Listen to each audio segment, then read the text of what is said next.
Indian cricket team जो है वो वर्ल्ड कप जो है वो हार गई है।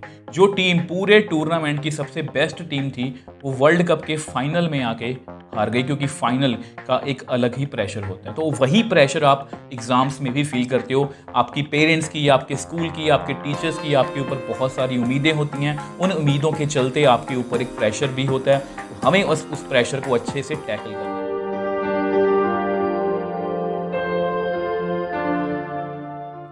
हेलो स्टूडेंट्स, कैसे हो आप सब? उम्मीद करता हूं आप और आपकी जो स्टडी है वो बहुत अच्छी चल रही है। आज की वीडियो में हम आप सभी के मन में ना बोर्ड एग्जाम्स को लेके कुछ ना कुछ मिसअंडरस्टैंडिंग रहती है या कुछ मिसकंसेप्शन या आपके मन में कुछ अंधविश्वास जिसको हम मिथ बोलते हैं वो बने रहते हैं। तो उनको हम दूर करने की कोशिश करेंगे। आप चाहे किसी भी बोर्ड से हो, चाहे आप सीबीएसई बोर्ड से हो, हरियाणा बोर्ड से हो, पंजाब बोर्ड से हो, बिहार बोर्ड से हो, आप किसी भी बोर्ड से हो, किसी भी क्लास में हो, चाहे क्लास 10th में हो, चाहे 12th में हो, आप कोई भी बोर्ड एग्जाम दे रहे हो तो ये वीडियो आपके लिए है। अगर आपको वीडियो थोड़ी भी इंफॉर्मेटिव लगे तो इसको वीडियो को अपने फ्रेंड्स के साथ, क्लासमेट्स के साथ, जूनियर्स के साथ, जो भी बोर्ड एग्जाम दे रहा है उनके साथ शेयर जरूर करना। तो फर्स्ट मिथ की अगर हम बात करें बोर्ड एग्जाम्स को लेके, तो नॉर्मली हर एक बच्चे के मन में ये होता है कि बोर्ड एग्जाम जो आ रहे हैं ये बहुत टफ होंगे। बोर्ड एग्जाम्स जो हैं वो बहुत टफ होंगे और 99% बच्चों के मन में ये मतलब कि एक मिसअंडरस्टैंडिंग, एक अंधविश्वास, एक मिथ बोल सकते हो, ये होता है कि पेपर जो है बोर्ड एग्जाम का वो बहुत टफ होगा। बट बिलीव मी, ऐसा बिल्कुल भी नहीं है। बोर्ड एग्जाम जो होता है वो बिल्कुल एक नॉर्मल एग्जाम की तरह ही होता है। जस्ट आपके मन में एक प्रेशर होता है। इसका मैं आपको एक मतलब कि एग्जाम्पल भी दे सकता हूँ। आप रिसेंटली हमारी इंडियन क्रिकेट टीम जो है वो वर्ल्ड कप जो है वो हार गई है। अगर आप देखोगे, जो टीम पूरे टूर्नामेंट की सबसे बेस्ट टीम थी वो वर्ल्ड कप के फाइनल में आके हार गई, क्योंकि फाइनल का एक अलग ही प्रेशर होता है। तो वही प्रेशर आप एग्ज़ाम्स में भी फील करते हो। आपकी पेरेंट्स की, आपके स्कूल की, आपके टीचर्स की आपके ऊपर बहुत सारी उम्मीदें होती हैं। उन उम्मीदों के चलते आपके ऊपर एक प्रेशर भी होता है। तो हमें उस प्रेशर को अच्छे से टैकल करना है। और अगर आप मेरी मानो, अगर आप मेरे पे बिलीव करते हो तो कभी भी नोट करना, जो प्रेशर होता है ना वो पहले 15-20 मिनट होता है। जब आप क्वेश्चन पेपर खोलते हो, क्वेश्चन पेपर खोलने के बाद 15-20 मिनट आपके ऊपर फुल प्रेशर होता है। अगर आप उसको अच्छे से टैकल कर लोगे, इसके बारे में भी बात करेंगे किस तरह से मतलब कि इसको मैनेज कर सकते हैं। तो अगर आप वो निकाल लो, उसके बाद आपके ऊपर कोई प्रेशर नहीं है। ठीक है, तो प्रेशर मतलब कि हैंडल इसको कैसे करेंगे? अगर आपने प्रेपरेशन अच्छे से की है, अगर आपने बोर्ड एग्जाम्स की तैयारी जो है वो अच्छे से की है, किस तरह के मतलब आपने सब कुछ की एक मतलब कि प्लान बना के की प्रेपरेशन की हुई है, तो आपको बिलीव मी यही पेपर आपको, जो बोर्ड एग्जाम है, ये आपको सब मतलब कि देखो, एक पेपर है, एक पेपर एक बच्चे को बहुत टफ लग रहा है और एक पेपर, वही पेपर एक बच्चे को बहुत आसान लग रहा है। इसका सिंपल रीज़न यही है कि इस बच्चे ने तैयारी अच्छे से की है और इस बच्चे ने जो तैयारी अच्छे से नहीं की थी। और वैसे भी मेरे जो टीचर थे वो मेरे को बोलते थे हमेशा, वो पंजाबी में बात करते थे कि पेपर या तो सौखा होता है या बहुत सौखा होता है। कहने का मतलब कि पेपर जो है वो या तो आसान होता है या बहुत आसान होता है। तो मुश्किल नाम का कोई भी मतलब कि मुश्किल नाम की कोई भी चीज़ नहीं होती है। तो ये सिर्फ आपके ऊपर डिपेंड करता है कि आपको पेपर को मुश्किल बनाना है या आसान बनाना है। तो अगर आप तैयारी अच्छे से करके जाओगे तो वही पेपर आपके लिए आसान होगा। अब देखो, जो सेकंड मिथ है, वो सेकंड मिथ जो है वो बेसिकली पेपर अटेम्प्ट को लेके है।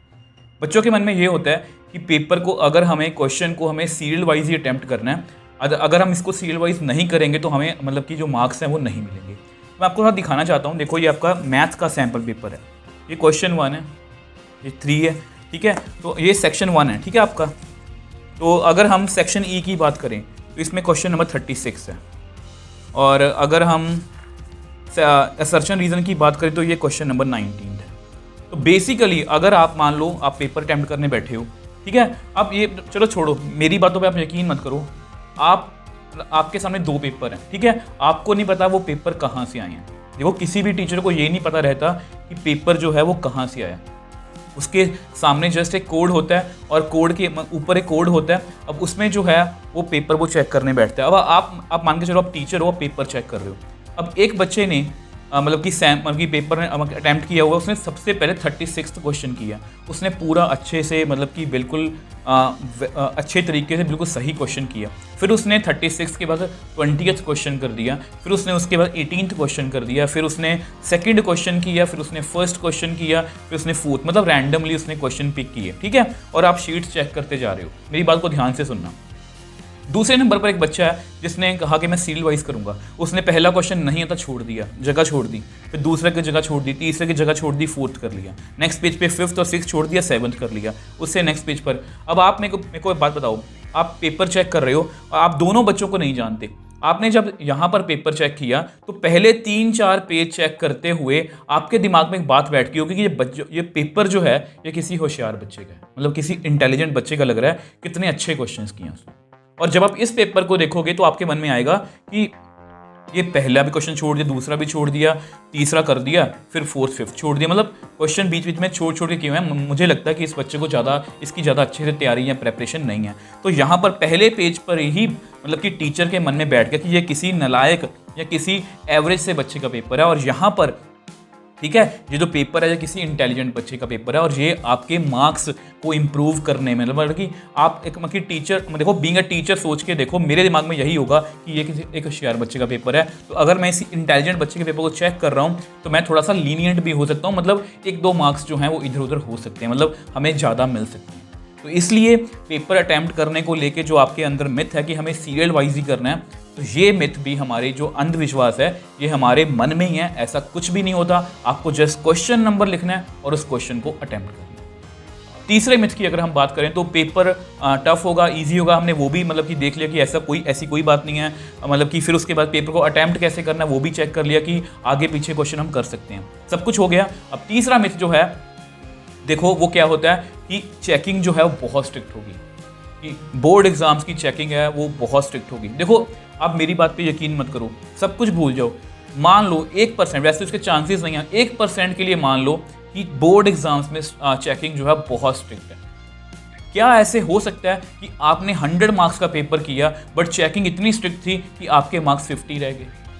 और इससे उल्टा सोच के देख लो, क्या ऐसा हो सकता है कि बोर्ड एग्जाम्स में चेकिंग ना बहुत लीनियंट थी, मतलब बहुत खुले खुले नंबर दिए उन्होंने, आपने सिर्फ 30 नंबर का पेपर किया था और आपके 80 मार्क्स जो है वहां से आ गए। देखो ये दोनों चीजें पॉसिबल नहीं। हाँ, अगर आपको देखो पहली बात तो ऐसा बिल्कुल जैसा कि मैंने आपको इससे पहले बताया कि अगर आप पेपर को अच्छे से अटैम्प्ट करोगे तो टीचर के मन में जब इमेज बन जाएगी कि हाँ बच्चा कोई इंटेलिजेंट बच्चा लग रहा है, हो सकता है कि वो आपको 1-2 नंबर ज़्यादा दे दे। या अगर आपने पेपर में स्टार्टिंग से ही बहुत ज़्यादा मतलब कि गंदा किया हुआ है, बहुत सारी जो हैं मतलब कि कटिंग की हुई है, यहाँ बहुत सारे पेजेस छोड़े हुए हैं, तो अगर वो पूरा चेक भी कर लेता, हो जाता कि आपको वो 1-2 नंबर कम दे दे, इससे ज़्यादा और कुछ नहीं हो सकता। तो ये भी आपके मन में मिथ है कि पता नहीं चेकिंग स्ट्रिक्ट होने से मेरे सारे मार्क्स ही कट हो जाएंगे, या पता नहीं चेकिंग लीनियंट होने से उसने तो 30 मार्क्स का किया था उसके पूरे नंबर ही आ जाएंगे। तो ऐसा कुछ भी नहीं है। जिस तरह से आप पेपर करोगे, मतलब कि जितने मार्क्स का पेपर करके आए हो, अगर आपको पता है तो उसमें से 1-2 मार्क्स इधर उधर हो सकते हैं अगर चेकिंग बाय चांस लीनियंट या स्ट्रिक्ट हो गई तो, बट ऐसा कुछ भी नहीं होता। नॉर्मल पेपर्स की तरह ये पेपर भी जो है वो चेक होते हैं। जैसा कि मैंने आपको बताया, किसी भी टीचर को ये नहीं पता होता कि पेपर कहाँ से आया, किस स्टेट का है, किस बच्चे का है। वो जस्ट आपकी प्रेजेंटेशन के ऊपर डिपेंड करेगा कि आपने पेपर को कितने अच्छे ढंग से किया, और वही मैंने आपको सेकेंड पॉइंट में समझाया। अब चौथा जो मिथ है, जो मतलब कि नॉर्मली बच्चों के मन में होता है कि लास्ट टाइम में हम जो भी पढ़ेंगे ना वही पेपर में आ जाएगा। देखो ऐसा मेरे साथ भी होता था कि मतलब कि नॉर्मली देखो, क्योंकि ना मेरे जो पेरेंट्स हैं, मेरी मदर ने हमेशा मुझको समझाया कि एग्ज़ाम से 1 घंटा पहले आपको मतलब कि अपने दिमाग को बिल्कुल रिलैक्स करना, बहुत मतलब कि रिलैक्स रहना। आपने देखो अगर आप जब मैं पेपर देने जाता था ना, तो जब भी हम स्कूल, जैसे आप भी किसी स्कूल या कॉलेज में गए तो बच्चे इधर उधर भाग रहे हैं कि तूने वो क्वेश्चन किया, तूने वो क्वेश्चन किया, हाँ वही पेपर में आ रहा है, तो आपको भी लगेगा पता नहीं ये क्या कर रहे हैं, बट आपको बिल्कुल ठंडे। देखो ऐसा बिल्कुल भी नहीं है कि आपने पूरे साल मेहनत की और जो लास्ट में आपने 15 मिनट में क्वेश्चन नहीं पढ़ा उसकी वजह से आपके जो मतलब कि मार्क्स हैं वो कम ज़्यादा हो सकते हैं। ऐसा कुछ भी नहीं है। जिस बच्चे ने सारे साल मेहनत की है ना, उसका रिजल्ट आपको दिखेगा यहाँ पर फाइनल में, और जिस बच्चे ने मेहनत की नहीं है और लास्ट में वो इधर उधर भाग रहा है, वो जस्ट पैनिक क्रिएट कर रहा है और कुछ भी नहीं है। इस तरह से मार्क्स जो हैं, मतलब ऐसी आपको सिचुएशंस में नहीं पढ़ना। मैं आपको यही कहूँगा कि आराम से पूरी अपने पेपर, जो भी आपका पेपर है, किसी भी सब्जेक्ट का पेपर है, उसको पूरा अच्छे से रिवाइज करो, पढ़ो, अच्छे ढंग से पढ़ो, ठीक है। और पेपर से ठीक 1 घंटा पहले तो कोशिश करो कि एग्ज़ाम सेंटर में आपको कम से कम आधा घंटा पहले पहुंचना चाहिए, ठीक है। और दूसरी बात, बिल्कुल आराम से, मतलब कि अपना रिलैक्स रहना, टेक अ डीप ब्रेथ, मतलब कि पेपर शुरू होने से मैं आपको पहले यही कहूँगा कि जब पेपर शुरू होगा और आपको क्वेश्चन पेपर मिलेगा, आपको एक लंबी सांस लेनी है। और जैसा कि मैंने आपको बताया था कि पहले 15 मिनट बहुत प्रेशर होगा, तो उसको आपको कंट्रोल करना है, बहुत ठंडे दिमाग से पढ़ना है। आप कभी सोच के देखना, आप नीचे कमेंट सेक्शन में भी लिखना कि क्या आपके साथ ऐसा होता था कि जब आप घर आके आपने क्वेश्चन छोड़ दिया पेपर में कि मुझे नहीं आता, बट जब आपने घर आके क्वेश्चन पेपर देखा तो आपको वो क्वेश्चन आता था, आपने सॉल्व करके देखा, वो आपका हो गया।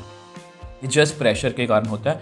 तो ऐसा सबके साथ होता है, बट आपके साथ ऐसा ना हो इसलिए आपने क्वेश्चन पेपर को जो है बहुत ठंडे दिमाग से पढ़ना है। जो पहला 1 घंटा है उसमें आपने बिल्कुल भी पैनिक जो है वो नहीं होना। अब 5वें मिथ की अगर हम बात करें तो बच्चे नॉर्मली ये सोचते हैं कि अगर ये मतलब कि ये जो बोर्ड एग्ज़ाम है ना हमारे, यही हमारा मतलब कि अगर ये अच्छे या बुरे होंगे यही हमारा करियर जो है वो डिसाइड करेंगे। तो ऐसा बिल्कुल भी नहीं है। यस, आप ये मान सकते हो कि ये आपकी ज़िंदगी का कि बहुत इंपॉर्टेंट स्टेप है, चाहे आप 10th में हो चाहे आप 12th में हो, बट ऐसा नहीं है कि यही बस मतलब कि आपके पास सिर्फ यही ऑप्शन है। देखो अगर आपने सारे साल मेहनत की और किसी एक वजह से कोई भी घर में हेल्थ मतलब कि कोई फैमिली इशू हो गया, कोई हेल्थ इशू हो गया, उसकी वजह से आपके अगर मार्क्स थोड़े बहुत कम भी हो गए हैं, बट इसका मतलब ये नहीं है कि आपके लिए सारे दरवाजे बंद हो गए हैं। वो आपको पता है, अगर आप किसी भी कॉलेज में अगर आप की एडमिशन लेना चाहते हो, जिस कॉलेज में आप चाहते हो कि मुझे इसमें पढ़ना है, मुझे ये कोर्स लेना है, तो आपको पता है आपके सिर्फ 12th के मार्क्स काउंट नहीं करते, आपको उसका एंट्रेंस एग्ज़ाम भी देना पड़ता है। और अगर आपके कहीं किसी कारण से आपके 12th में या 10th में मार्क्स कम भी हैं, तो आप एंट्रेंस एग्ज़ाम में अच्छी मेहनत करके मतलब वो की एडमिशन जो है वो ले सकते हो। मतलब कहने का मेरा मतलब ये है कि इतना आपने ज़्यादा प्रेशराइज अपने आप को नहीं कर लेना कि पता नहीं ज़िंदगी में यही लास्ट स्टेप रह गया और अगर ये नहीं होगा तो कुछ नहीं होगा। तो ऐसा कुछ भी नहीं है। अगर एक दरवाज़ा बंद हो भी गया तो 10 और खुल जाएंगे। तो प्लीज़ आपने किसी भी तरह की जो है वो टेंशन नहीं लेनी। आपने बिल्कुल, जैसा कि मैं आपको स्टार्टिंग से बता रहा हूँ, आपको ठंडे दिमाग से मतलब कि एग्ज़ाम्स को करना है। कई बार ऐसा होता है कि हमें जो डिज़ायर्ड रिजल्ट है वो कभी वो टाइम पे नहीं मिलता, बट बिलीव मी, अगर आपने सच्चे मन से मेहनत की है ना, तो वो आपको हो सकता है कि तभी ना मिले, बट कुछ देर बाद, कुछ टाइम बाद आपको वो ज़रूर मिलेगा अगर आप उसमें मेहनत करते जाओगे। और लास्ट में, जैसा कि मैंने आपको बताया था कि ये तो मिथ बताए मैंने आपको कि किस तरह से आपके मन में कुछ ना कुछ मतलब कि मिसकंसेप्शंस रहते हैं बोर्ड एग्जाम्स को लेके। अब मैं अपनी तरफ से कुछ आपको टिप्स देना चाहता हूँ। देखो, जैसा कि मैंने आपको सब कुछ क्लियर कर दिया, जैसे ही आप एग्ज़ाम हॉल में जाओगे तो सबसे पहले देखो, जैसा कि मैंने आपको, जो सबसे पहले 15-20 मिनट होते हैं ना, वो बहुत क्रूशियल होते हैं। क्योंकि ना, जैसा कि मैंने आपको बताया, जब हम क्वेश्चन पेपर पढ़ते हैं ना, तब हमारे ऊपर बहुत ज़्यादा प्रेशर होता है और कई बार हम पैनिक इतना हो जाते हैं क्वेश्चंस को देख के कि उससे हमें जो आते क्वेश्चन होते हैं वही भूल जाते हैं। तो मैं आपको यही कहूँगा कि मेरी तरफ से एडवाइस ले लेना, जब भी आप क्वेश्चन पेपर पढ़ोगे तो आपके सामने कुछ क्वेश्चंस ऐसे होंगे आपको लगेगा कि ये तो हमें किए ही नहीं है, ये तो हमने, हमारे सर ने या हमारे स्कूल ने, हमारे टीचर ने हमें करवाई नहीं है। और कुछ क्वेश्चंस ऐसे भी होंगे जो आपको लगता होगा कि यार ये थोड़े बहुत तो मैं कर लूँगा, मुझे पूरा नहीं आता। और कुछ क्वेश्चंस ऐसे होंगे जो एग्जैक्टली किसी टीचर ने या कहीं पर आपने कहीं ना कहीं वो अपनी प्रेपरेशन में पढ़े होंगे। तो इसलिए मतलब इस बात को आपको दिमाग में रखना है कि आपको 3 तरह के क्वेश्चन मिलेंगे। अगर आप पहले प्रिपेयर रहोगे ना तो आप पैनिक नहीं होगे। तो आपको फोकस जो है अपना उन क्वेश्चंस पर रखना है कि जो आपको अच्छे से आते हैं, जो 100% आपको पता है कि ये मैं करके आया हूँ, ये मैं कर दूंगा। तो पहले आपने वही अटैम्प्ट करने हैं। अगर आप 3, 4, 5 क्वेश्चन ऐसे पहले अटैम्प्ट कर लोगे, तब तक आपका आधा घंटा भी निकल जाएगा और आपके ऊपर जो प्रेशर है वो भी कम हो जाएगा और आपको एक बिलीव भी होगा कि यस, मैंने 5-6 क्वेश्चन कर दिए। जैसे ही आपने वो 5-6 क्वेश्चन, जो आपको मान लो पूरे पेपर में आपको 7-8 क्वेश्चन आते हैं, आपने वो कर दिए। उसके बाद जब आप उन क्वेश्चंस की तरफ जाओगे जो आपको थोड़े बहुत आते हैं ना, वो पक्का क्वेश्चंस होंगे, वो कंप्लीट होंगे, आप लिख के ले लो। और फिर आप उन क्वेश्चंस पर जाना जो आपको लगता है कि वो बहुत टफ आए हैं, मैंने पहले कभी नहीं देखे, क्योंकि आपने जितना क्वेश्चन मतलब कि जितना आपको पेपर आता था आपने कर लिया। उसके बाद जब आप वो क्वेश्चन, अगर आपने प्रेपरेशन अच्छे से की है ना, जो आपने क्वेश्चंस पहले नहीं देखे, मतलब नए क्वेश्चन हैं, वो भी आपसे होंगे। तो यही मेरी तरफ से आपको टिप्स हैं। अगर आप इन टिप्स को फॉलो करोगे ना, तो आपको बिलीव मी, जरूर आपको बोर्ड एग्जाम्स में, चाहे कोई भी सब्जेक्ट कर रहे हो, कोई भी क्लास में हो, आपको इससे जरूर फायदा मिलेगा। और लास्ट में, अगर आपको वीडियो थोड़ी भी इंफॉर्मेटिव लगी, अगर आपको लगता है कि मैंने कहीं ना कहीं आपकी हेल्प की है, तो इस वीडियो को अपने फ्रेंड्स के साथ, क्लासमेट्स के साथ, जूनियर्स के साथ, ब्रदर सिस्टर सबके साथ शेयर कीजिए, ताकि आप सभी को बोर्ड एग्जाम्स को लेके जो आपके मन में मिथ है वो दूर हो सके और आप अपनी जो प्रेपरेशन है वो अच्छे से कर पाओ। तो लास्ट में मेरी तरफ से आप सबके लिए गुड विशेज़। बहुत अच्छे से अपने पेपर को, अपने सभी पेपर्स को जो है, एग्ज़ाम्स को जो है वो अटैम्प्ट करना है और लास्ट में मेरी एक बात याद रखना कि मुझे पता है कि ये आपकी ज़िंदगी का बहुत इंपॉर्टेंट स्टेप है, बट ये भी याद रखना कि यही एक स्टेप नहीं है, इसके बाद भी और बहुत सी अपॉर्चुनिटीज़ हमारे पास आएंगी। तो अगेन आप सबके लिए good wishes, all the best.